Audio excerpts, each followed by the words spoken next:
A football manager might not be as important as you think. The teams that go on to win titles are typically filled with the best talent from all over the globe. We don't speak about Leicester City or Porto around these parts. Fundamentally though, the top players cost big money. And usually the team that spends the most tends to be the one who wins the most coveted prizes.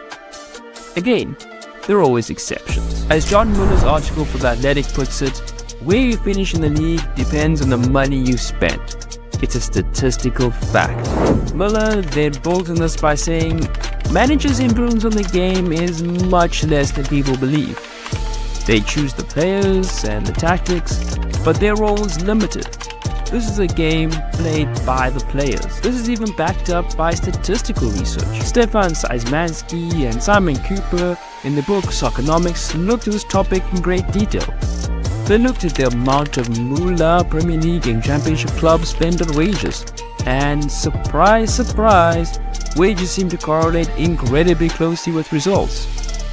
Now, it's true, we have had exceptions to this rule, such as Leicester City's previously mentioned title run and Wolfsburg's triumph in 2008-9. Overall though, the statistics don't lie. Money matters. But that's not completely true though. Writers Chris Anderson and David Sally came to another conclusion.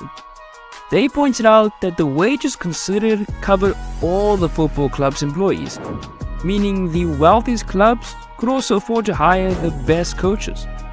When looking at the raw player wage data, they realized that wages only explain around 70% of the variation in league positions. It means that spending money on players is essential. But it also suggests that the manager has a place in all of this. Sure, it might still not be as much as you'd think, but there is some wiggle room to stroke managers' egos. There's also a lot of luck in football. Injuries, red cards, and player form are all variables that can't be controlled from the dugout. A player performing worse because he's dealing with an injury doesn't necessarily mean the manager is any worse at his job. Conversely, a sudden uptick in a player's form doesn't necessarily mean the manager has somehow unlocked potential that was never there before. Then there's the new manager bounce. How often have we seen a club sack a coach that wasn't getting results and then start winning games when another was appointed? The new manager bounce is a thing. We see it every year. This suggests that managers are essential to success. If a new coach comes in and results improve, who else should get the praise? Well, this is where the issue of sample size comes in. It's possible that the fixtures for the new manager were easier, or that he had players available that had returned from injury. A study was recently conducted that looked at managerial changes over 30 years in English football. As we all know, the leading reason for sacking a coach is terrible results on the pitch. This study compared clubs that sacked the manager to those that did not. Teams with a poor run of form but kept hold of their manager eventually seemed to recover, which suggests that the new manager bounce may be a myth overall. Case closed. End of argument. Pep, Jose, Arsene, Cruyff, you mean nothing. Except they actually mean everything. Managers pick the team and decide the style of play. A team needs to be set up correctly to get the best out of the players playing on the field.